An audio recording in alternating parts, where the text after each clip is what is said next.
Baik, selamat pagi, semangat pagi, salam sejahtera buat kita semua. Nah, pada kesempatan kali ini saya akan mempresentasikan eh, dalam rangka ujian akhir semester ya untuk manajemen operasional dengan materi yaitu pola produksi dan manajemen proyek. Ya, kita akan membahas dua kasus ini ya dalam materi kali ini. Baik, langsung saja saya mulai dari materi pembahasan pertama tentang pola produksi. Ya, kita akan langsung ke contoh kasus. Nah, di sini ada contoh kasus yaitu dari PT Muzak ya, di mana dia mempunyai pola penjualan per triwulan dalam unit sebagai berikut. Ya, di triwulan pertama permintaan unitnya adalah 250. Di triwulan kedua 400 unit, di triwulan ketiga 1050 unit, di triwulan keempat yaitu 450 unit. Ya, perusahaan akan memenuhi penjualan tersebut dengan salah satu alternatif pola produksi berikut ini. Ya, jadi di sini ada tiga pola produksi yang bisa kita gunakan ya. Yang pertama yaitu ada tiga pola. Pertama ada namanya pola produksi konstan, ya. Pola produksi konstan pada tingkat 500 unit per triwulan. Maksudnya konstan adalah per triwulannya unit yang akan diproduksi tetap ya. Kemudian ada pola yang bergelombang ya dengan eh, mengikuti pola penjualan ya. Jadi tetap ada poin pola penjualan. Kemudian yang ketiga yaitu ada namanya pola produksi moderat ya, dengan ketentuan bahwa untuk triwulan 1 dan 2 berproduksi pada tingkat 450 unit dan kemudian pada triwulan 3 dan 4 itu berproduksi pada tingkat 850 unit. Baik, untuk informasi lain ya yang ada dalam perusahaan adalah sebagai berikut, ini harus kita catat ya. Yang pertama yaitu kapasitas maksimum yaitu 1000 unit per triwulan ya. Kemudian yang kedua, biaya simpan yaitu Rp100 per unit per triwulan. Yang ketiga, biaya perputaran tenaga kerja sebesar Rp4.000 untuk setiap kenaikan produksi sebesar 200 unit. Ya, penurunan produksi tidak menimbulkan biaya labor turnover, sedang biaya subkontrak sebesar 2.000 per unit. Ya. Kemudian ada informasi terakhir yaitu upah lembur sebesar 1.000 harus dibayarkan apabila hasil produksi lebih dari 700 unit. Ya. Nah, di sini kita diminta untuk tentukan pola produksi mana yang sebaiknya dipilih oleh perusahaan. Baik, kalau kita gunakan bentuk tabel, maka akan seperti ini ya. Untuk menentukan pola yang sebaiknya dipilih oleh PT Muzak, ya kita perlu menghitung ya. Kita harus analisis ya, dan di bawah ini di tabel ini kita lihat ya. Ini ada triwulan 1, 2, 3, 4 penjualannya 250, 400, 1050, 450. Jika dia menggunakan pola pertama, pola A yaitu konstan 500, maka akan triwulan pertama, triwulan kedua, triwulan ketiga, triwulan keempat dia akan tetap 500 unit ya. Sedangkan dia kalau menggunakan pola bergelombang, berarti dia mengikuti pola yang sudah ada, ya. 250 unit, 400 unit, 1050 unit, 450 unit, dan seterusnya. Sedangkan untuk moderat, ya, di sini kita lihat sesuai dengan ketentuan ya, ketentuan yang tadi ada di soal. Yaitu di triwulan pertama dan kedua dia 450, sedangkan di triwulan ketiga dan keempat dia 850. Ya, seperti itu. Nah, kita langsung masuk aja ke perhitungannya. Kita lihat di perhitungannya, kita akan bahas pola A ya, produksi konstan. Jika kita menggunakan pola A, produksi konstan, konstan tadi yang 500 per bulan terus, per triwulan, sorry, ya, maka kita akan lihat di sini untuk biaya simpan ya. Biaya simpannya itu sisa stok dihitung sebagai produksi penjualan. Maka total biaya simpan sisa stok dikali 100 ya. Untuk biaya subkontrak ya. Jika stok tidak cukup untuk memenuhi penjualan, kekurangannya dihitung sebagai biaya subkontrak. Untuk biaya lembur, nah di sini ada tadi ketentuannya jika produksi di atas 700 unit biaya lembur dihitung. Sedangkan karena ini konstan 500 ya, artinya tidak lebih dari 700 unit per triwulan, maka kita tidak menghitung biaya lembur ya. Nah, untuk pola B yaitu pola bergelombang sesuai penjualan ya. Kita untuk biaya simpan jelas sisa stok dihitung ya. Kemudian untuk biaya perputaran tenaga kerja itu dihitung berdasarkan kenaikan produksi dibanding triwulan sebelumnya ya. Kenaikan produksi per 200 unit adalah Rp4.000 ya. Untuk biaya subkontrak pada pola B ini tidak diperlukan. Dan untuk biaya lembur juga di pola B ini tidak diperlukan karena tadi produksinya tidak melebihi 700 unit ya. Kemudian kita masuk ke pola C ya. Pola C ini adalah yang tadi pola moderat ya, di mana di triwulan pertama dan kedua itu dia berproduksi sebesar 450 unit, sedangkan di triwulan yang ketiga dan keempat dia berproduksi sebesar 850 unit. Nah, berarti untuk biaya simpannya sama seperti sebelumnya, kemudian biaya perputaran tenaga kerja itu dihitung berdasarkan kenaikan produksi dari triwulan 2 dan 3 ya, dari 450 ke 850 unit. Dan di sini untuk biaya lembur berlaku ya, karena di triwulan ketiga dan keempat produksinya melebihi 700 unit, yaitu 850 unit.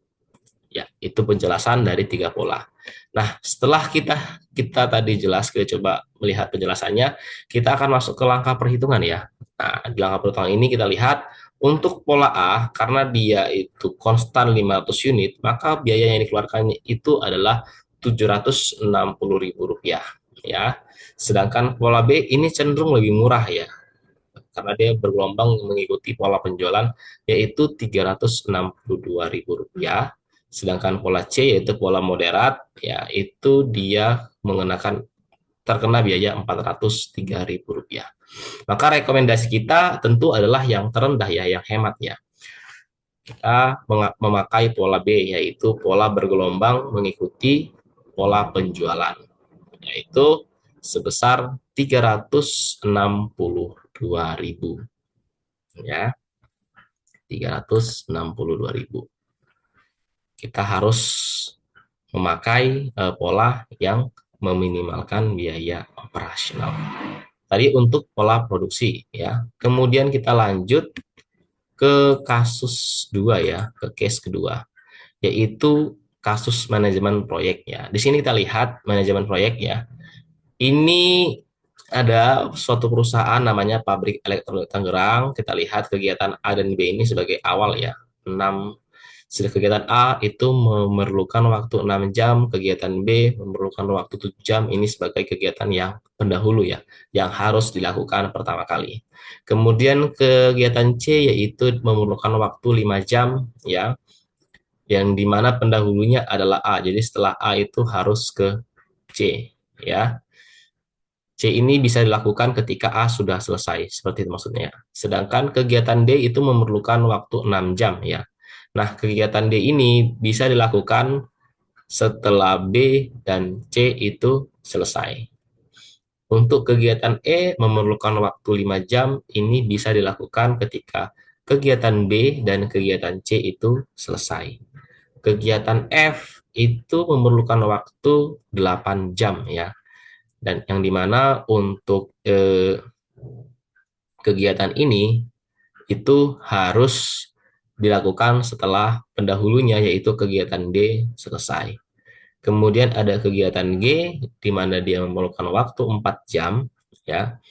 Dan kegiatan G ini dapat dilakukan ketika kegiatan E dan F itu sudah selesai Ya. Di sini tadi minta untuk menggambarkan jaringan proyek, ya. Kemudian kita disuruh untuk menghitung slack time-nya dan tunjukkan jalur kritis pada proyek ini. Baik, untuk jaringan proyeknya adalah gambar ini ya. Dari gambar ini kita bisa melihat ya, ada kegiatan A, kegiatan B ya. Ini sesuai dengan tadi tabel yang sebelumnya kita lihat. Ini sudah saya gambarkan proyeknya ya, di mana kegiatan C ini bisa dilakukan ketika kegiatan A selesai, ya. Kegiatan D ini bisa dilakukan ketika kegiatan B dan kegiatan C itu selesai. Kegiatan E ini bisa dilakukan ketika kegiatan B dan kegiatan C itu bisa sudah selesai. Kegiatan E itu boleh dilakukan, kegiatan E itu dilakukan kemudian selanjutnya nanti kegiatan G ya. Berarti kegiatan G ini boleh dilakukan ketika kegiatan E dan kegiatan F selesai ya. Ini sesuai dengan tabel yang sudah saya tunjukkan di slide sebelumnya. Kemudian setelah kita lihat gambar ini ya, tentu kita akan tahu ya kegiatan mana yang sebaiknya kita lakukan, kegiatan mana yang paling efisien kita lakukan ya. Tentu ini adalah prosedur ya, prosedur untuk kita bisa mengetahui ya, bisa mengetahui oh ternyata kegiatan A dan kegiatan B sebagai pendahulu ya. Ini memang sangat penting ya untuk proyek-proyek ya, untuk kegiatan-kegiatan yang memerlukan banyak hmm, banyak prosedur ya, banyak tahap-tahap proses-proses ya, supaya kita lebih paham oh mana sih yang baik, yang sebaiknya kita kerjakan lebih dulu seperti itu. Nah, setelah kita mengetahui proyeknya, kita akan hitung untuk slack time dan jalur kritisnya ya. Berikut untuk perhitungannya, teman-teman bisa lihat ya.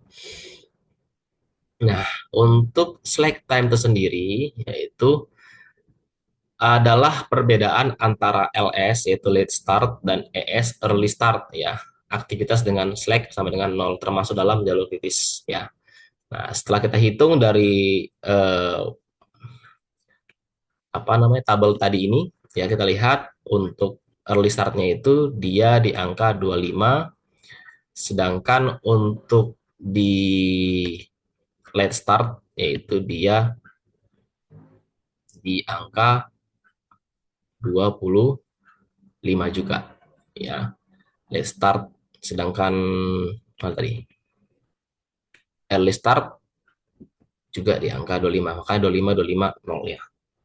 Nah, sedangkan untuk jalur kritis yang dapat kita tempuh yaitu ada di ACD FG ya. Ini adalah jalur kritis yang bisa kita tempuh ya, ACD FG dengan total durasi proyek 29 jam. ACD FG ya. Kita kembali lagi ke A, kemudian ke C, kemudian ke D, kemudian ke F, kemudian ke G ya. Kira-kira jalur yang bisa kita pilih ya. Dari A, kemudian kita C, kemudian kita ke D, kemudian kita ke F, kemudian kita ke G. Ini adalah jalur kritis yang bisa kita lalui ya. Baik.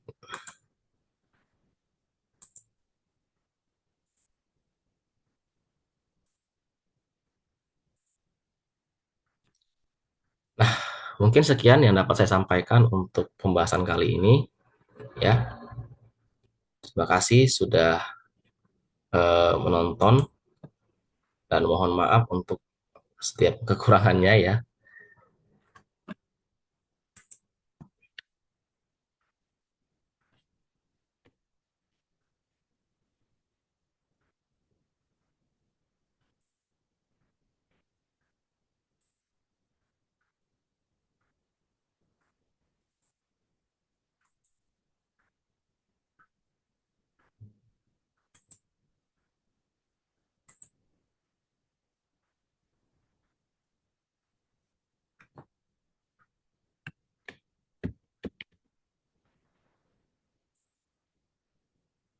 Baik, terima kasih dan selamat beraktivitas kembali.